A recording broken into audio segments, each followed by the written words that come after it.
사람들은 그녀를 조선 최고의 열녀라 불렀다.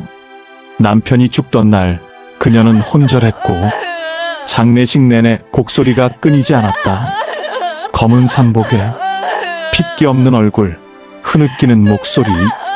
사람들은 고개를 끄덕였다. 저 정도면 남편을 진심으로 사랑한 게 분명하다. 그러나 아무도 몰랐다.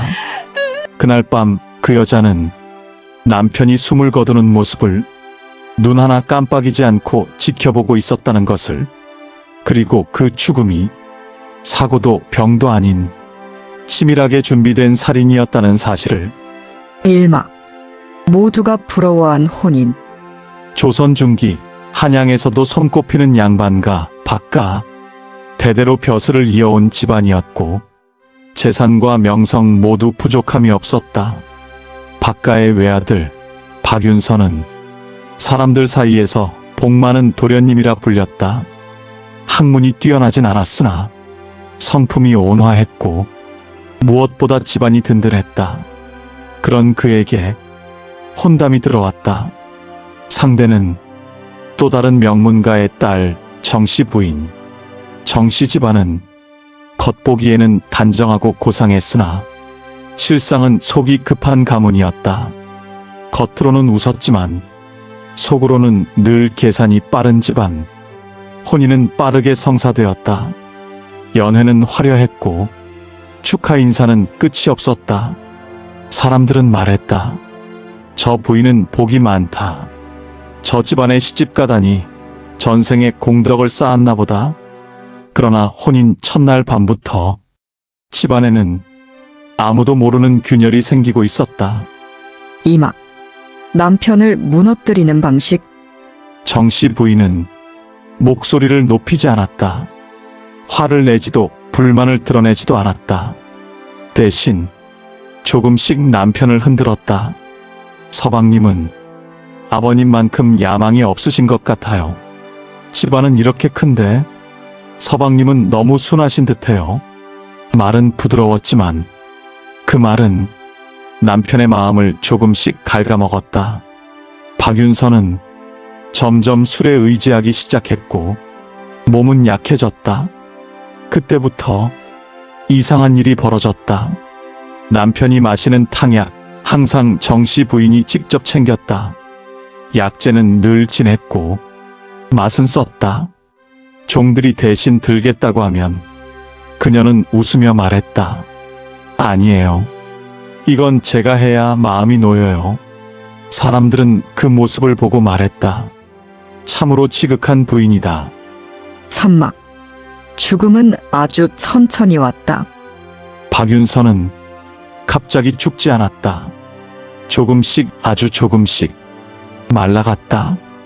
기침이 잦아졌고 밤마다 식은땀을 흘렸다. 의원을 불렀으나 정씨 부인은 항상 옆에 있었다. 서방님은 원래 몸이 약했어요. 그 말에 아무도 의심하지 않았다. 마침내 어느 비오는 밤 박윤선은 숨을 거두었다. 정씨 부인은 그 자리에서 쓰러졌다. 사람들은 울었고 그녀를 부축했다. 그녀는 울부짖었다. 차라리 제가 먼저 죽었어야 했는데. 그 모습에 아무도 고개를 들지 못했다. 사막. 열녀의 탄생. 장례가 끝난 뒤 정씨 부인은 3년상을 자청했다. 고기 한 점 입에 대지 않았고 비단도 입지 않았다. 밤마다 사당에서 향을 피우며 울었다. 그 소문은 조정까지 퍼졌다. 저런 여인이 어디 있느냐? 결국 그녀에게 열려문 이야기가 오르내리기 시작했다. 그러나 그때부터 이상한 소문도 함께 퍼지기 시작한다. 오막. 완벽했던 슬픔의 틈. 박윤서의 죽음 이후 정씨 부인의 삶은 모범 그 자체였다. 아침이면 가장 먼저 사당으로 향했고 밤이면 등불 아래에서 남편의 이름을 부르며 울었다. 종들은 말했다. 부인 마님은 잠도 제대로 못 주무십니다. 사람들은 그 말을 믿었다. 그러나 그 집안에서 단 한 사람 이상함을 느낀 이가 있었다. 박가의 오래된 하인, 10년 넘게 그 집을 지켜온 노인이었다. 그는 장례가 끝난 뒤에도 정씨 부인의 얼굴을 유심히 지켜보았다. 슬픔은 깊었으나 이상하게도 눈동자는 늘 또렷했다. 울고 난 뒤에도 목이 쉬지 않았고 눈은 잘 붓지 않았다. 노인은 속으로 생각했다. 사람이 저렇게 오래 울 수 있나? 육막. 독은 약의 얼굴을 하고 있었다. 박윤서가 죽기 전 그가 마지막으로 먹었던 탕약. 그 약은 항상 정씨 부인이 직접 다렸다. 약재는 늘 그녀가 직접 고르고 그녀가 직접 씻고 그녀가 직접 끓였다. 의원이 와도 약을 바꾸는 일은 없었다. 이 약이 서방님 체질에 가장 맞아요. 그 말에 누구도 반박하지 않았다. 그러나 박윤서가 죽은 뒤 그 약을 다리던 약탕기가 이상하게도 사라졌다. 깨졌다고 했다. 실수로 버렸다고 했다. 노인은 그 말을 듣고 잠시 말문이 막혔다. 왜 하필 그때였을까? 칠막. 드러나는 정씨 부인의 과거. 얼마 지나지 않아 정씨 부인의 친정 쪽에서 소문 하나가 흘러나왔다. 정씨 부인은 원래 첫 혼인이 아니었다. 젊은 시절 지방의 작은 양반가로 시집을 간 적이 있었다. 그러나 그 혼인은 오래가지 못했다. 남편은 원인 모를 병으로 죽었고 정씨 부인은 상복을 입고 친정으로 돌아왔다. 그때도 사람들은 말했다. 참으로 기구한 팔자다. 그리고 몇 해 뒤 다시 박가로 시집을 온 것이다. 노인은 그 이야기를 듣고 등골이 서늘해졌다. 설마 그때도? 그러나 증거는 없었다. 그녀는 언제나 완벽하게 슬퍼했고 완벽하게 버텼다. 팔막. 죽음의 방식은 같았다. 박윤서의 죽음을 떠올리면 이상할 만큼 예전 이야기와 닮아 있었다. 서서히 약해지고 기침이 잦아지고 밤마다 식은땀을 흘리다 어느 날 조용히 숨을 거두는 방식. 의원은 고개를 저었고 사람들은 체질이라 했다. 그러나 노인은 기억해냈다. 예전 첫 남편도 같은 증상을 보였다는 것을. 그는 결심했다. 혼자서라도 진실을 확인해 보겠다고. 구막. 작은 의심이 만든 균열. 노인은 사라졌다고 했던 약탕기 조각을 뒤뜰에서 발견했다. 완전히 깨진 것이 아니라 금이 간 채로 흙에 묻혀 있었다. 그는 그 조각을 몰래 품에 안았다. 그리고 조정의 하급 의원을 찾아갔다. 의원은 조심스럽게 약탕기 안쪽을 살폈다. 잠시 후 의원의 얼굴이 굳어졌다. 이건 약이 아닙니다. 사람 몸을 조금씩 망가뜨리는 광물성 독입니다. 노인의 손이 떨렸다. 신막. 그러나 아무도 믿지 않았다. 노인은 박가 사람들에게 알렸다. 그러나 돌아온 대답은 차가웠다. 열렬을 모욕하지 마라. 미친 노인의 헛소리다. 정씨 부인은 그 이야기를 전해 듣고도 눈 하나 깜빡이지 않았다. 대신 사람들 앞에서 더 크게 울었다. 제가 이런 의심을 받다니요. 사람들은 노인을 바라봤다. 그의 말은 그날로 신뢰를 잃었다. 그리고 노인은 집에서 쫓겨났다. 11막. 사라진 노인, 남겨진 의문. 노인이 집에서 쫓겨난 뒤 그의 모습은 한동안 보이지 않았다. 사람들은 수군댔다. 미친 소리를 하더니 결국 쫓겨났군. 괜히 열렬을 건드려서 정씨 부인은 그 이야기를 전해 듣고도 아무 반응을 보이지 않았다. 그저 평소처럼 사당의 향을 피우고 남편의 위패 앞에서 고개를 숙였을 뿐이다. 그러나 그날 이후 박가에서는 묘한 변화가 일어나기 시작했다.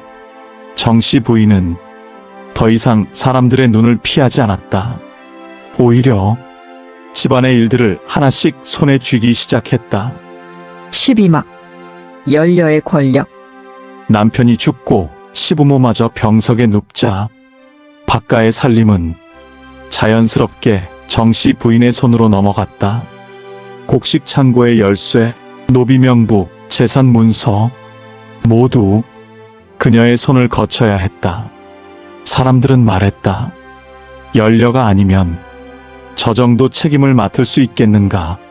정씨 부인은 그 말에 고개를 숙이며 말했다. 저는 그저 박가를 지키고 싶을 뿐입니다. 그러나 그 속마음은 달랐다.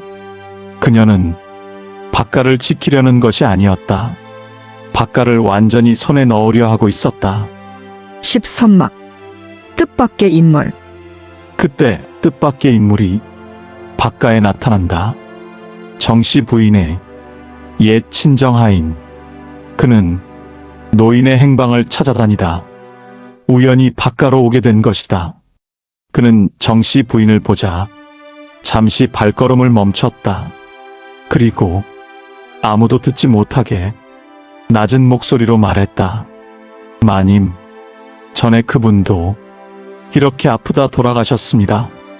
정씨 부인의 눈동자가 처음으로 흔들렸다. 아주 잠깐, 정말 잠깐이었다. 그러나 그 순간을 하인은 분명히 보았다. 14막 같은 패턴, 같은 끝. 그 하인은 정씨 부인의 첫 혼인 이야기를 자세히 알고 있었다. 그 집안에서도 정씨 부인은 약을 직접 타렸고 남편은 서서히 말라갔다. 그리고 그 집안 역시 혼란 끝에 몰락했다. 하인은 깨달았다. 이 여자는 우연히 불행한 것이 아니었다. 불행을 만들고 있었다. 그는 결심했다. 이번에는 침묵하지 않겠다고. 15막 조정으로 향한 기록. 하인은 노인이 남긴 조각과 이야기를 모아 조정의 한 관리에게 전달했다.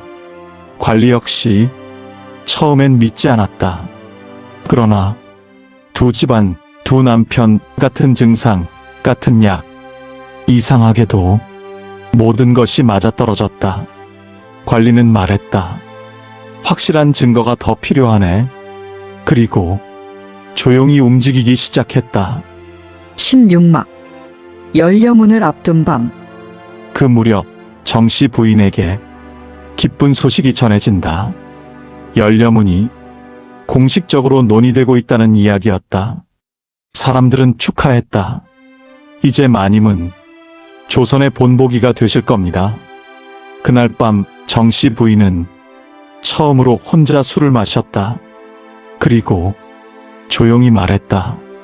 이제 다 끝났군. 그러나 그녀가 몰랐던 것이 하나 있었다. 그날 밤 조정의 사람들도 같은 말을 하고 있었다. 이제 끝내야겠군. 17막 무너지는 가면. 며칠 뒤 박가의 조정의 관리들이 들이닥쳤다. 처음엔 재산 확인이라 했다. 그 다음엔 문서 조사라 했다. 그리고 마침내 약재와 약탕기에 대한 질문이 나왔다. 정씨 부인은 차분하게 대답했다. 그러나 관리 하나가 낮은 목소리로 말했다. 부인마님 첫 남편도 같은 병으로 돌아가셨죠?